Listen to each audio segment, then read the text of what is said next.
அனைவருக்கும் வணக்கம். இந்த வீடியோ பகுதியில் நம்ம பார்க்கக்கூடிய விஷயம் என்ன அப்படின்னா, புத்த மதத்தில் சொல்லப்பட்ட 10 உள் உலகங்களை பற்றி பார்க்க போகிறோம். இந்த உள் உலகம் அப்படின்றது நம்மளுடைய பூமி மாதிரி வேறொரு உலகம் கிடையாது. நம்மளுடைய மனதில் நம்மளுடைய மனோபாவத்தை தான் உலகம் அப்படின்னு குறிப்பிடுறாங்க. இந்த 10 உள் உலகம் என்ன, அப்படி அந்த 10 உலகத்தில் என்னென்ன கேரக்டர் மனிதனுக்கு இருக்கும் அப்படின்றத பார்க்கலாம்.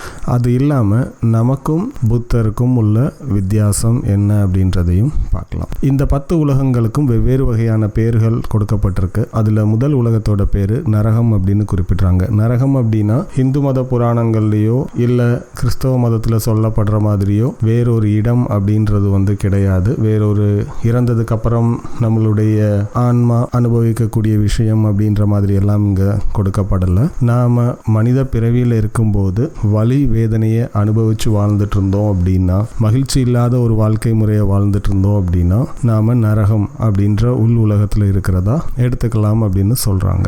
ரெண்டாவது உள் உலகத்துக்கு பேரு பசி உள்ள ஆவிகள். அதாவது யாருக்கெல்லாம் திருப்தி இல்லாத ஏக்கத்தோட வாழக்கூடிய வாழ்க்கை முறை இருக்கோ அவங்க எல்லாம் இந்த பசி உலக ஆவிகள் அப்படின்ற உள் உலகத்துல இருக்கிறதா நாம எடுத்துக்கலாம். இந்த திருப்தி இல்லாத வாழ்க்கை அப்படின்றது உலகம் சார்ந்தோ உடல் சார்ந்தோ ஆன்மீக சார்ந்தோ இருக்கலாம். அதாவது உலகத்துல நமக்கு நிறைய விஷயங்கள் கிடைக்கல அப்படின்ற ஏக்கத்துல இருந்தாலோ, இல்ல உடல் ஆசைகள் நிறைவேறல அப்படின்ற ஏக்கத்துல இருந்தாலோ, இல்ல ஆன்மீகத்தில் நமக்கு பெருசா முன்னேற்றம் வரல அப்படின்ற ஏக்கத்துல இருந்தாலோ இந்த பசியுள்ள ஆவிகள் அப்படின்ற உள் உலகத்துல தான் நாம இருந்துட்டு இருப்போம். மூன்றாவது உள் உலகத்துக்கு பேரு விலங்குகளின் வாழ்க்கை அப்படின்னு குறிப்பிடுறாங்க. டெம்பரவரி ஹாப்பினஸ்க்காக நம்மளுடைய லைஃப்ல நிறைய விஷயங்களை திரும்ப திரும்ப செஞ்சுட்டு அந்த டெம்பரவரி ஹாப்பினஸை மட்டும் நம்ம அனுபவிச்சுட்டு இருந்தோம் அப்படின்னா ஒரு விலங்கினுடைய வாழ்க்கை அமைப்பு எப்படி இருக்கோ அதே மாதிரியான உள் உலகத்தை தான் நம்ம வச்சிருக்கோம் அப்படின்ற அர்த்தம். அதாவது நரகம், பசியுள்ள ஆவிகள், விலங்குகளுக்கான வாழ்க்கை, இந்த மூன்றையும் ஒரே கேட்டகரியில கொண்டு வந்து தீய பாதையில வாழ்றது அப்படின்ற மாதிரி குறிப்பிடுறாங்க. நான்காவது உள் உலகத்துக்கு பேரு அசுரர்கள் அப்படின்னு குறிப்பிடுறாங்க. அசுரர்கள்னா நம்மளுடைய மத புராணங்கள்ல சொல்லப்படுற மாதிரி ஒரு கெட்ட பர்சன் அப்படின்ற மாதிரி எடுத்துக்கலாம். அதாவது யாருக்கெல்லாம் ஈகோ அதிகமா இருக்கோ, யாருக்கெல்லாம் தனக்கு முக்கியத்துவம் கொடுக்கப்படணும்ன்ற ஒரு எண்ணம் இருக்கோ, இல்ல அதிகமான வக்கிர உணர்வை கொண்டிருக்காங்களோ, புகழ் பாராட்டு மயங்கி தங்களுடைய சுயத்துல வாழ்ந்துட்டு இருக்காங்களோ அவங்க எல்லாரையும் அசுரர்கள் அப்படின்ற உள் உலகத்துல இருக்கிறதா குறிப்பிடுறாங்க. இதற்கு அடுத்த உள் உலகம்ன்றது ஐந்தாவது உள் உலகம் மனிதர்கள் அப்படின்ற கேட்டகரியில வரும். அடுத்தவர்களுடைய உணர்வை புரிஞ்சுட்டு நடக்கக்கூடியவங்க, பகுத்தறிவு உள்ளவங்க, நல்லது கெட்டது அப்படின்னு பிரித்து பார்க்க தெரிஞ்சவங்க, இந்த மாதிரியான விஷயங்களை எல்லாம் செய்து தங்களுடைய வாழ்க்கையை வாழ்ந்து கொண்டிருக்கிறவங்களை மனிதர்கள் அப்படின்ற உள் உலகத்துல இருக்கிறதா நாம எடுத்துக்கலாம். ஏற்கனவே சொன்ன மாதிரி உள் உலகம் அப்படின்றது நம்மளுடைய மனோபாவம். ஆறாவது உள் உலகத்தை அவங்க சொர்க்கம் அப்படின்னு குறிப்பிடுறாங்க. அதாவது நம்மளுடைய ஆசைகள் எல்லாம் நிறைவேறக்கூடிய ஒரு மனோபாவத்தில் இருக்கிறது. அதாவது நம்ம என்னென்ன விஷயங்களுக்கெல்லாம் இயக்கங்களை வச்சிருந்தோமோ, என்னென்ன விஷயங்கள் எல்லாம் உருவாக்கி வச்சிருந்தோமோ அதையெல்லாம் அனுபவிக்கக்கூடிய நிலையை தான் சொர்க்கம் அப்படின்னு குறிப்பிடுறாங்க. இந்த அனுபவம் அப்படின்றது நமக்கு மகிழ்ச்சியை கொடுக்கும். ஆனால் இந்த மகிழ்ச்சி நிரந்தரமானது இல்லை. சிச்சுவேஷன் டைம் பொறுத்து இந்த மகிழ்ச்சி அப்படின்றது மாறிடும். உதாரணத்துக்கு நீங்கள் ஒரு ஆசையை கிரியேட் பண்ணியிருக்கீங்க, அந்த ஆசையை நீங்கள் அனுபவிக்கிறீங்க அப்படின்னா அந்த அனுபவிக்கக்கூடிய மனோபாவத்தை அவங்க சொர்க்கம்னு குறிப்பிடுறாங்க. நீங்கள் முழுவதும் அனுபவித்து முடிச்சிட்டீங்க அப்படின்னா டைம் மாறும்போது இல்லை உங்களுடைய வாழ்க்கை சூழ்நிலை மாறும்போது அந்த ஹாப்பினஸ் உங்ககிட்ட இருக்காது. டெம்பரவரியான ஒரு ஹாப்பினஸ்ல இருப்பீங்க. இதை சொர்க்கம் அப்படின்னு குறிப்பிடுறாங்க. ஏழாவது உள் உலகத்தை குரல் கேட்பவர்கள் அப்படின்னு குறிப்பிடுறாங்க. அதாவது புத்தரினுடைய போதனைகளை கேட்டு தங்களுடைய வாழ்க்கை முறையை மாற்றிக்கொண்டவங்க அல்லது அவங்களுடைய ஓன் கான்ஷியஸ்னால வழி நடத்தப்படுறவங்க. அதாவது அவங்களுக்குள்ளேயே அந்த கைடன்ஸ் கிடைக்கும். நம்ம ஏற்கனவே டுடேஸ் கோட் வீடியோஸ்ல சொல்லியிருக்கோம், உங்களுடைய கான்ஷியஸ்னஸ் தான் உங்களுடைய குருவா இருக்கும் அப்படின்னு சொல்லி. அந்த மாதிரி ஓன் கான்ஷியஸால வழி நடத்தப்படுறாங்க அப்படின்னா அவங்கள குரல் கேட்பவர்கள் அப்படின்னு நாம சொல்றோம். இது ஏழாவது உள் உலகம். எட்டாவது உள் உலகத்தை காரணம் எழுப்பியவர்கள் அப்படின்னு குறிப்பிடுவாங்க.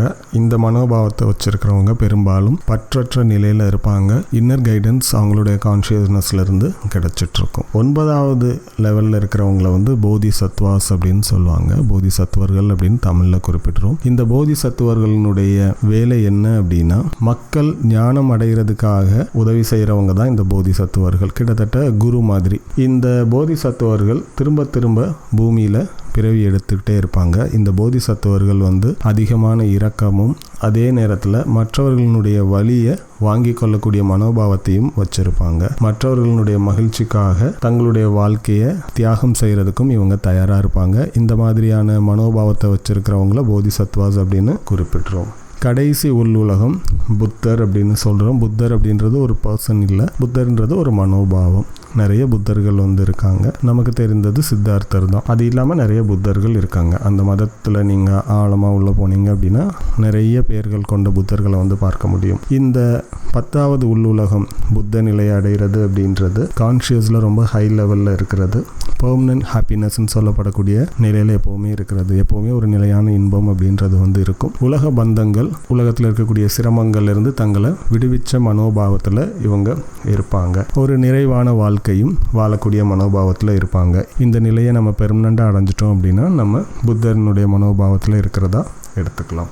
நமக்கும் இந்த புத்தர்னுடைய மனோபாவத்துக்கும் எங்கே வித்தியாசம் ஏற்படுது அப்படின்னா, இவ்வளவு நேரம் நம்ம பார்த்த விஷயங்கள்ல ஆன்மா அப்படின்ற ஒரு விஷயம் இல்லவே இல்லை. மனதினுடைய நிலைகள் தான் திரும்ப திரும்ப கொடுக்கப்பட்டிருந்தது. அந்த நிலைகளுக்கு ஒவ்வொரு உலகம் அப்படின்ற மாதிரி அவங்க பெயர் சூட்டியிருந்தாங்க. அதில் உயரிய உன்னதமான ஒரு நிலையை புத்தம் அப்படின்னு குறிப்பிடுறாங்க. ஆனால் நம்மளுடைய புரிதல், நம்மளுடைய அனுபவம் இதில் பார்க்கும்போது நமக்கு ஆன்மா அப்படின்ற ஒரு விஷயம் இருக்குது. அந்த ஆன்மா அப்படின்ற ஒரு விஷயம் கான்ஷியஸ்னஸ் இல்லாமல் உணரக்கூடிய ஒரு விஷயம். அந்த கான்ஷியஸ்னஸோட வெரி ஹையர் லெவலில் இந்த ஆன்மா அப்படின்ற ஒரு விஷயம் இருக்குது. இந்த ஆன்மாவின் மீது கர்ம பதிவுகள் கொடுக்கப்பட்டிருக்கு. இந்த கர்ம பதிவுகள் நம்மளுடைய மனதினுடைய அறியாமையினால கிரியேட் ஆன விஷயங்கள். இந்த பதிவுகள் முழுவதும் நம்ம கிட்ட இருந்து நீங்கிற வரைக்கும் பிறவிகள் எடுத்துக்கொண்டே இருக்கிறோம். நமக்கு வழிகாட்டக்கூடியவர்கள் இந்த ஆன்மாவினுடைய பயணத்தை பற்றி ரொம்ப விலாவாரியாக அனுபவத்திலையும் விளக்கத்திலையும் கொடுத்துட்டே இருக்காங்க. அப்போது விழிப்படைந்த ஒரு நிலையில் மனிதனுடைய உடலுக்குள்ளே நம்ம ஒரு வாழ்க்கையை சுதந்திரமாக வாழ்ந்துட்டு இருந்தோம் அப்படின்னா, அதாவது எந்தவித உணர்ச்சிகளுக்கும் ஆட்படாமல், எந்தவித உணர்வுகளுக்கும் ஆட்படாமல், எந்தவித கஷ்டமும் நமக்கு பெருசாக தெரியாத அளவுக்கு, எந்தவித சந்தோஷமும் நமக்கு அதிகமான மகிழ்ச்சியை கொடுத்து தவறு செய்யாத அளவுக்கு ஒரு தெளிவடைந்த நிலையில் வாழ்ந்துட்டு இருந்தோம் அப்படின்னா அது புத்தரினுடைய நிலை. அந்த நிலை அப்படின்றது இந்த மனித உடலில் வாழ்கிறதுக்கு மிகவும் ஏற்ற உயரிய நிலை. ஆனால் அது மட்டுமே இறுதியான நிலை அப்படின்னு நம்ம எடுத்துக்க முடிகிறது இல்லை. அதை தாண்டியும் நம்மளுடைய ஆன்மாவினுடைய பயணம் சூட்சம நிலைகளில் அதிநுட்பத்தோட உள்ள போயிட்டே இருக்கிறத அனுபவத்தில் உணர முடிகிறதால புத்தரினுடைய நிலையை தாண்டியும் பயணம் உண்டு அப்படின்றத நம்ம அனுபவத்தில் பெறுறோம். அதனால் நம்ம அந்த விஷயத்தை நம்புகிறோம். ஒரு சாதாரண மனிதனுக்கு புத்தரினுடைய நிலையை அடைகிறதுன்றது மிகப்பெரிய விஷயம். பட் பிறவிகள் தோறும் ஞானத்தை பெற்ற ஒரு மனிதனுக்கு புத்தரினுடைய நிலைகள் தங்களுடைய முற்பிறவிகள்லேயே கொடுக்கப்பட்டிருந்தது அப்படின்னா, இந்த பிறவியில் புத்தரினுடைய நிலையை தாண்டி அவனுடைய ஆன்மாவினுடைய பயணம் போய்கொண்டிருக்கும். நன்றி.